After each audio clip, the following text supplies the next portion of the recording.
The first thing I remember from that night was the rain. It was the kind of rain that seemed endless, pounding against the streets of Portland, Oregon, as if the sky itself was trying to wash something away. I had just finished a long shift at the small cafe where I worked, exhausted and ready to head home, when I saw her sitting alone on a bench outside the closed bookstore across the street. Her clothes were soaked, her hair clung to her face, and she looked like someone who had been fighting a battle no one else could see.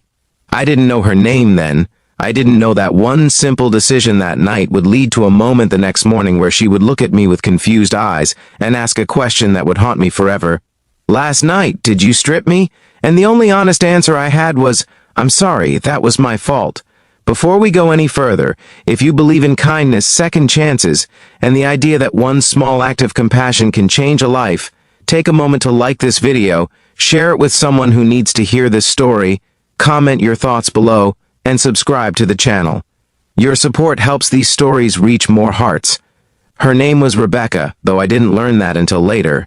That night she looked fragile, like someone who had been walking for hours without a destination. I remember hesitating before approaching her. In cities across America, strangers are often taught to mind their own business, to walk past people in pain because getting involved can be complicated. But something about the way she sat there, shivering under the dim yellow streetlight, made it impossible for me to just leave. My name is Marcus, and back then my life was far from perfect. I was 28. Living in a tiny rented apartment above the cafe in downtown Portland, working long hours just to stay afloat. I had lost my father 2 years earlier, and the weight of that loss still followed me everywhere. Maybe that's why I couldn't ignore Rebecca. Grief recognizes grief. When I approached her, she barely reacted at first. Her eyes were distant, glassy, and tired. I asked if she was okay, but the question felt pointless the moment it left my mouth. No one sitting alone in freezing rain at midnight is okay. She tried to stand but stumbled slightly, and that's when I realized she was barely steady. There was a faint smell of alcohol, but it wasn't overwhelming. It felt more like someone who had tried to drink their pain away but hadn't gotten very far. The rain kept pouring. The streets were empty. I couldn't just leave her there, so I offered the only thing I could, warmth and safety. My apartment was a few blocks away, small but dry. At first she refused, shaking her head weakly, but when the cold wind blew harder and she wrapped her arms around herself, I could see the fight draining out of her. Eventually she nodded, slowly.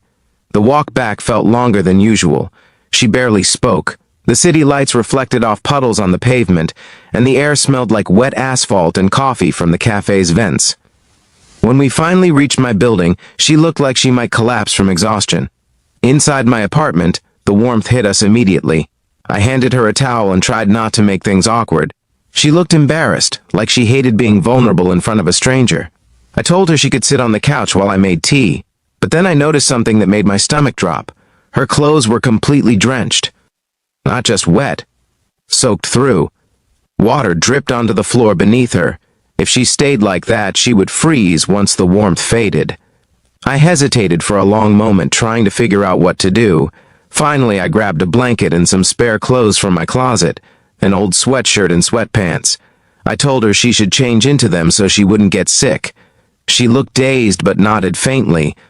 That's when things became complicated. Rebecca stood up, but she looked so dizzy that I realized she might not be able to manage on her own. She swayed slightly, her balance slipping again. I asked if she needed help, but she didn't answer clearly. Her voice was quiet, almost fading.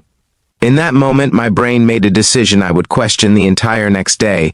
I helped her, carefully, respectfully, awkwardly. I turned away as much as I could, trying to give her privacy while still making sure she didn't fall. Her soaked jacket came off first, then the wet layers beneath it. I kept my eyes averted, my heart pounding with nervous responsibility rather than anything else. The goal was simple: get her into dry clothes and into bed before the cold got worse. Once she was wrapped in warm fabric and buried under blankets on the couch, she fell asleep almost instantly. I barely slept that night. The next morning, sunlight streamed through the thin curtains, casting soft gold across the room. For a moment, everything felt peaceful, like the storm had washed away the tension of the night before. But then Rebecca stirred. She sat up slowly, looking around the unfamiliar apartment with confusion. Her hair was messy, and the oversized sweatshirt hung loosely around her shoulders. The silence between us was heavy, and then she asked the question. Her voice was uncertain, fragile. She asked if the events of the night were real, and if I had been the one who helped remove her wet clothes. My heart sank. I could see the worry in her eyes, the fear of not remembering something important, and that's when I said the only thing I could say honestly, that yes, I had helped her because she was freezing, and I was sorry if that crossed a line. For a moment she didn't speak. The air felt painfully still. Then something unexpected happened. She laughed softly, not the kind of laugh that mocks someone, but the kind that comes from relief after imagining something far worse. She explained that she barely remembered anything after leaving a party the night before. She had walked through the rain for hours after an argument with someone who had broken her heart. She thought she might have collapsed somewhere. Instead, a stranger had taken her in. That realization changed the entire mood of the room. Rebecca's story slowly unfolded that morning. She had moved to Portland from Ohio 6 months earlier to start a new job as a graphic designer. But the relationship she thought would be her future had fallen apart the night before in a painful, humiliating argument. Walking through the rain had been her way of escaping the noise in her head. Neither of us expected that conversation to last 3 hours. We talked about loss, about starting over, about the strange way life throws strangers together at the exact moment they need someone to listen. By noon, the storm clouds had cleared, and sunlight filled the apartment. But something had changed between us. Not romance, not yet. Something quieter, trust. Weeks passed after that morning. Rebecca and I stayed in touch. Coffee turned into regular conversations. Conversations turned into long walks along the Willamette River. Both of us were rebuilding pieces of ourselves we thought were lost. And slowly, quietly, life began to feel lighter again. Before this story ends, I want to ask you something special. If you've ever had a moment where a stranger's kindness changed your life, even in a small way, please share it in the comments below. Your story might inspire someone else who feels alone right now. 2 years later, Rebecca and I stood together on the same rainy street where we first met. The bookstore was still there. The bench was still there. But everything else had changed. She had grown stronger. I had learned that sometimes helping someone else can heal parts of yourself you didn't know were broken. Neither of us planned the way our lives intertwined. It started with rain, a stranger, and a difficult morning conversation.